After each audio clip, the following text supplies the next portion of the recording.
ফলসের একেবারে সামনে চলে এসেছি, একেবারে বুঝতে পারছেন। আর নিচে এগোবার সাহস পাচ্ছি না, কারণ সিঁড়িগুলো করে দেখো, অসাধারণ। কেন এর এত আকর্ষণ তা বোঝা যায়।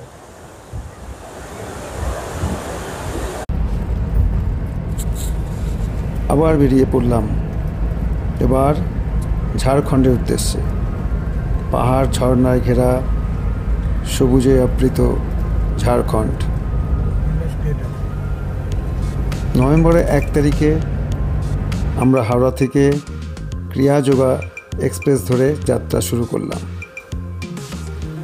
18615 ক্রিয়াযোগা এক্সপ্রেস রাত্রি 9:10 ছেড়ে পরের দিন সকাল 5:40 রাঁচিতে গিয়ে পৌঁছায়। এই গাড়িটির নাম আসলে হাওড়া হাতিয়া এক্সপ্রেস।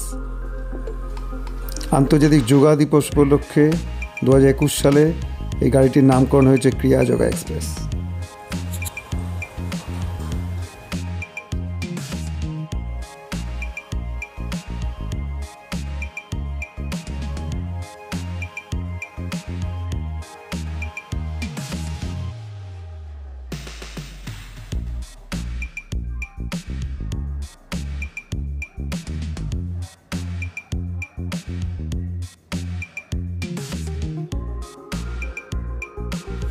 ঠিক সময়ে গাড়ি হাওড়া স্টেশনে প্লেস করা হয়েছিল। আমাদের B2 কোচে জায়গা হয়েছিল। গাড়ি 9:11 হাওড়া স্টেশন ছেড়ে রাঁচির উদ্দেশ্যে যাত্রা শুরু করলো।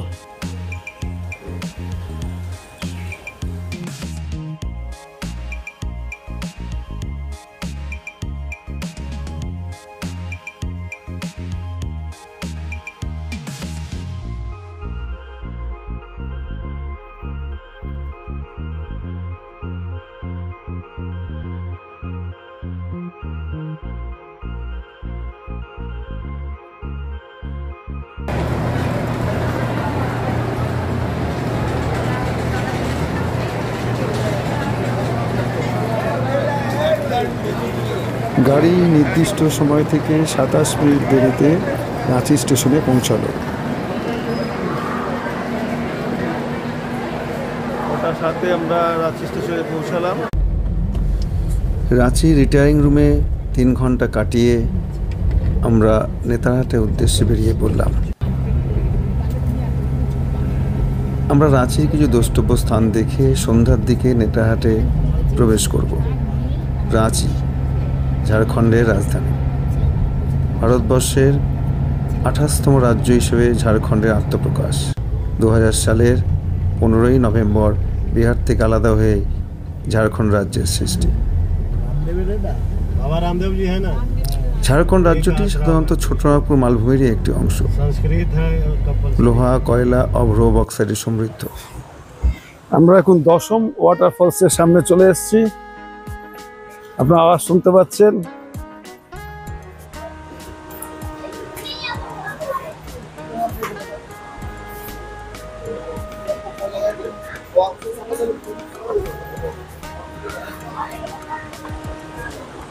দশম ওয়াটারফলস রাঁচির অন্যতম একটা দ্রষ্টব্য জায়গা।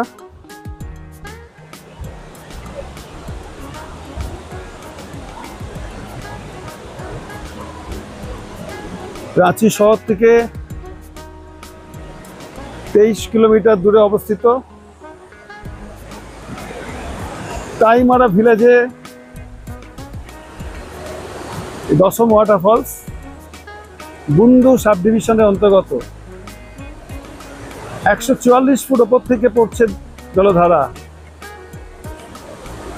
সুবর্ণরেখা নদীর উপনদী কাঞ্চি থেকে এই জলপ্রপাতের সৃষ্টি। 10টা জলধারায় পড়ছে বলে নাম দশম।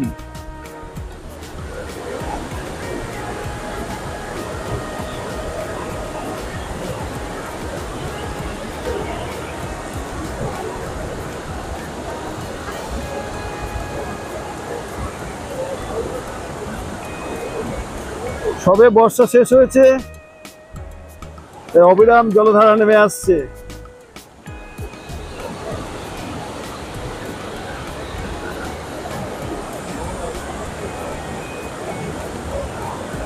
ফলসের একেবারে সামনে চলে এসছে, একেবারে বুঝতে পারছেন। আর নিচে এগোবার সাহস পাচ্ছি না, কারণ সিঁড়িগুলো করে দেখাবো। অসাধারণ, কেন এর এত আকর্ষণ তা বোঝা যায়।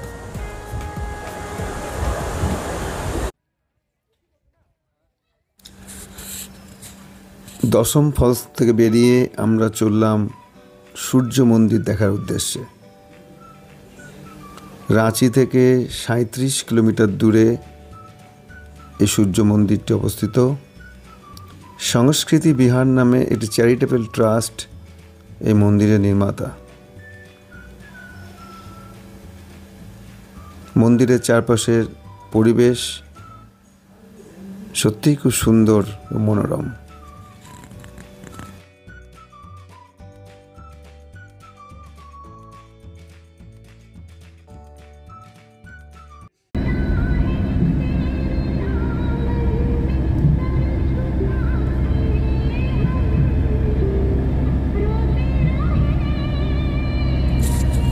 সূর্য মন্দির দেখে আমরা ধীরে ধীরে গিয়ে চললাম ধ্রুবা ড্যামের দিকে।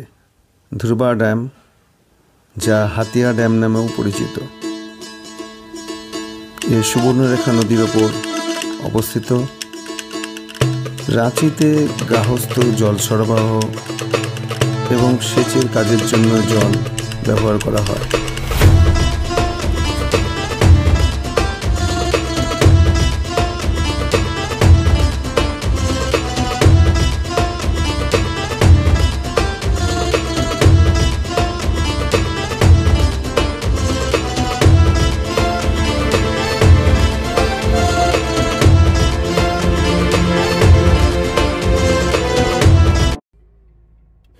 দুপাশে গহন অরণ্য, তার মাঝখানে রাস্তা ধরেই আমরা নেতাহাটের দিকে এগিয়ে চলেছি।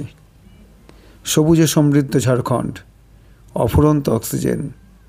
এই গহন জঙ্গলে মাঝে মাঝে হাতির দেখা পাওয়া যায়।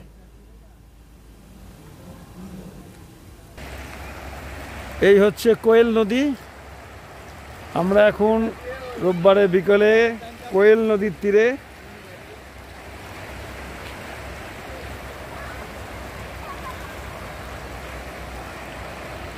দূরে পাহাড়ের অংশ দেখা যাচ্ছে।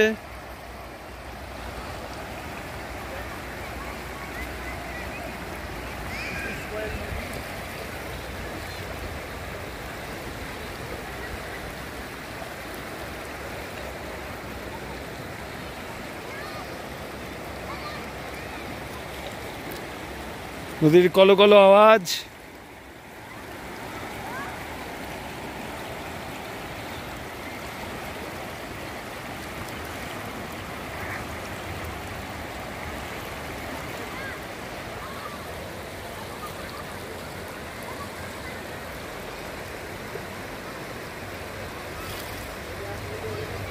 খুব মনোরম লাগছে পরিবেশটি। নেতাহাট যাওয়ার পথে কোয়েল নদীতে আমরা কিছুক্ষণের জন্য কোয়েল নদীর পাশে বিরতি নিয়েছি।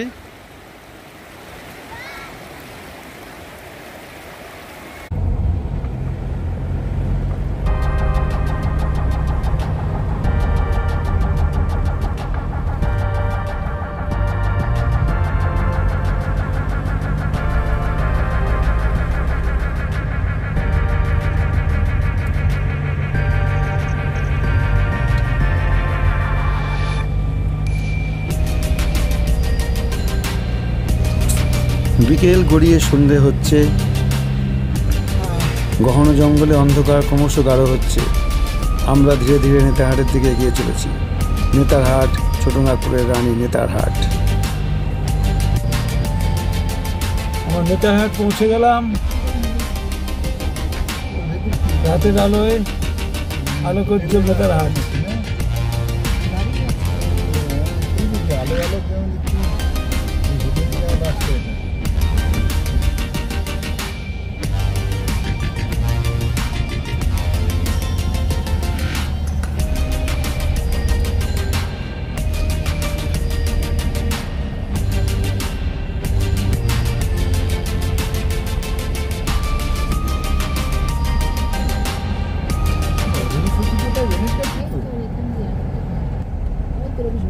চলে এলাম হোটেল রবি শশীতে। হোটেল রবি শশীর এই ঘরে আমরা রয়েছি নেতারহাটের। খুব সুন্দরভাবে সাজানো ঘরটি, ওয়েল ফার্নিশ যাকে বলে।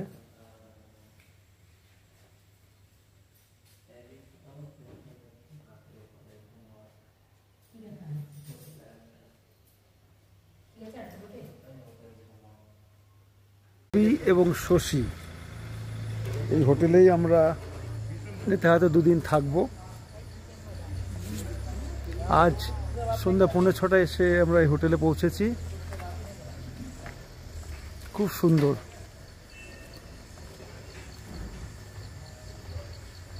যেমন আতিথেয়তা তেমনি সাজানো গোছানো।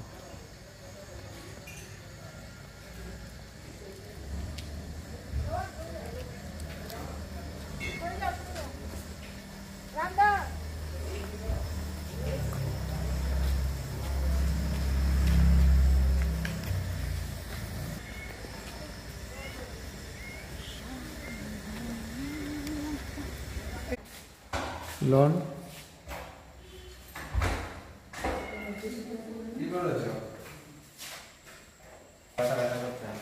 হোটেল রবি শশী আমরা চেক ইন করেছি।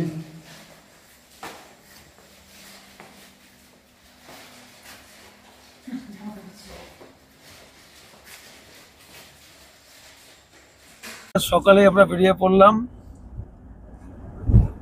লোধ ওয়াটারফলস দেখার জন্য।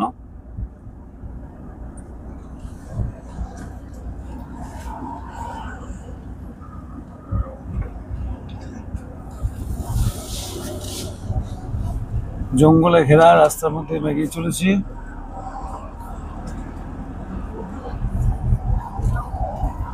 আগে বলে দিই, আমাদের সঙ্গে রয়েছেন রাজেশ ভাইয়া, উনি আমাদের গাড়ি চালাচ্ছেন। ওনার ফোন নাম্বার আমরা নিচে দিয়ে দেবো, দেখে নেবেন। খুব ভালো মানুষ।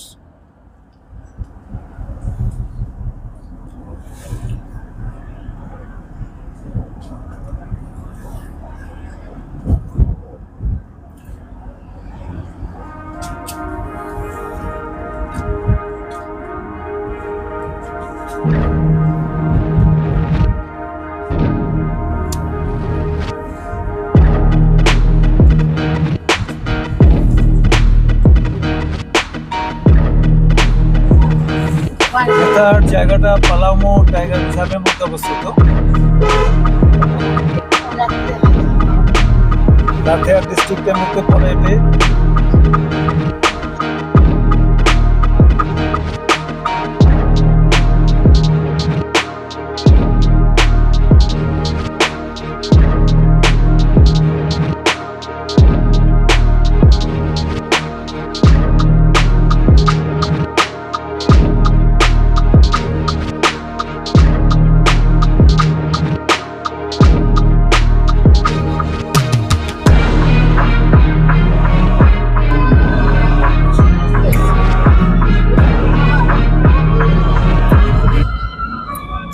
পর্বতাবৃত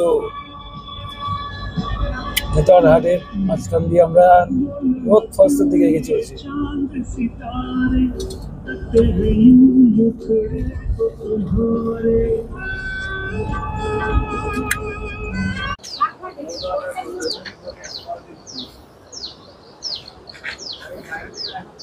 হিডেন জেম, সত্যি হিডেন জেম।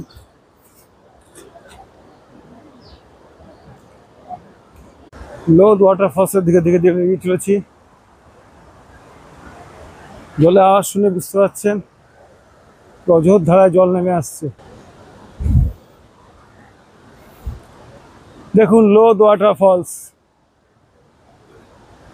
ঝাড়খণ্ডের সর্বোচ্চ জলপ্রপাত দেখার জন্য এত উপরে উঠে এসেছি। 469 ফুট উপর থেকে জল নিচে পড়ছে। বুরহা নদীর জল 469 ফুট উপর থেকে বিভিন্ন ধারায় নিচে নেমে এসছে। ঝাড়খণ্ডের লাতেহার জেলায় পালাউমো টাইগার রিজার্ভের মধ্যে এটা অবস্থিত। ঝাড়খণ্ডের সর্বোচ্চ জলপ্রপাত, অসাধারণ সৌন্দর্য।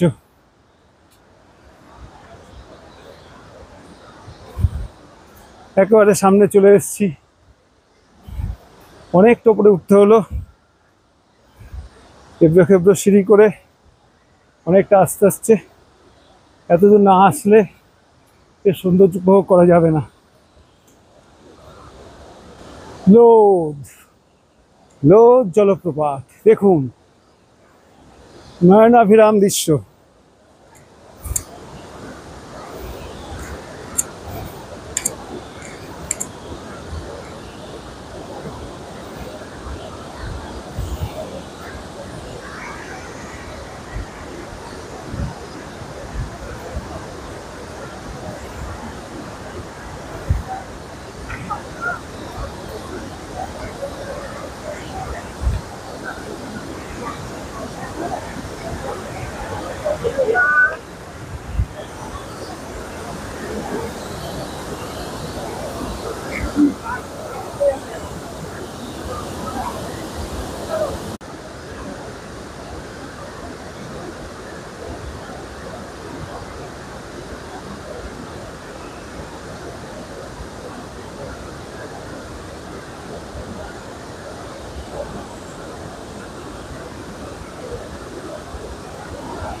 সে বিখ্যাত পাইন ফরেস্ট, পাইন বনের কাছে আমরা চলে এসেছি।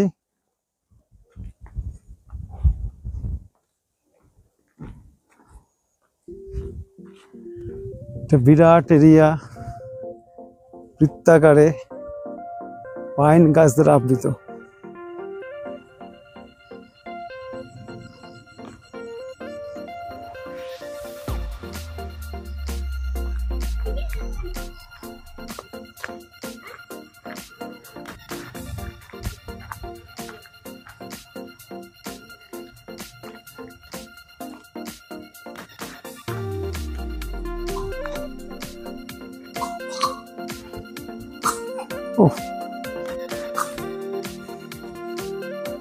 পুরো এলাকাটা যেন পাইন গাছের ছায়ায় আবৃত।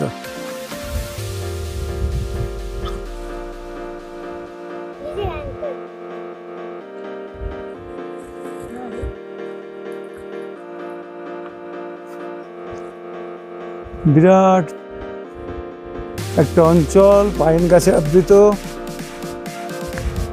এখানে এসে সেই নন্দন ছবির কথা মনে পড়ছে, সেই গানটা, পাইনের ছায়া মাখা পথ ঘিরে দূরে চলো দূরে। অসাধারণ। অনেকবার ছবিতে দেখেছি, কিন্তু আজ সচক্ষে দেখছি।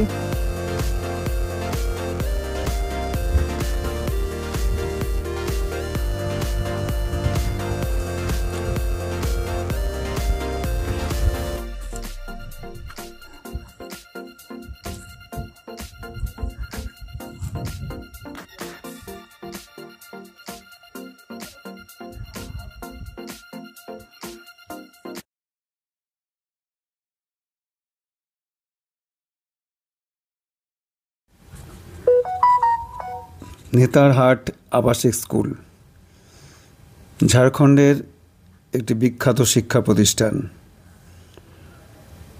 অনেক প্রথিতযশা ব্যক্তিত্ব এই প্রতিষ্ঠান থেকে বেরিয়েছেন। ভারতবর্ষের অনেক আইএএস আইপিএস ব্যক্তিত্ব এই প্রতিষ্ঠানেরই ছাত্র বা ছাত্রী।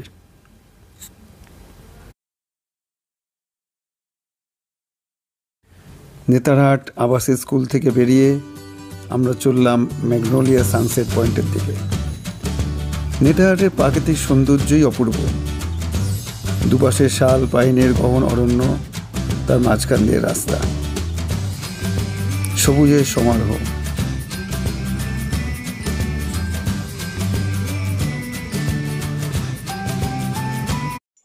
ম্যাগনোলিয়া সানসেট পয়েন্ট নেতারহাটের অন্যতম একটা দ্রষ্টব্য জায়গা। শোনা যায় ব্রিটিশ গভর্নরের কন্যা ম্যাগনোলিয়া এক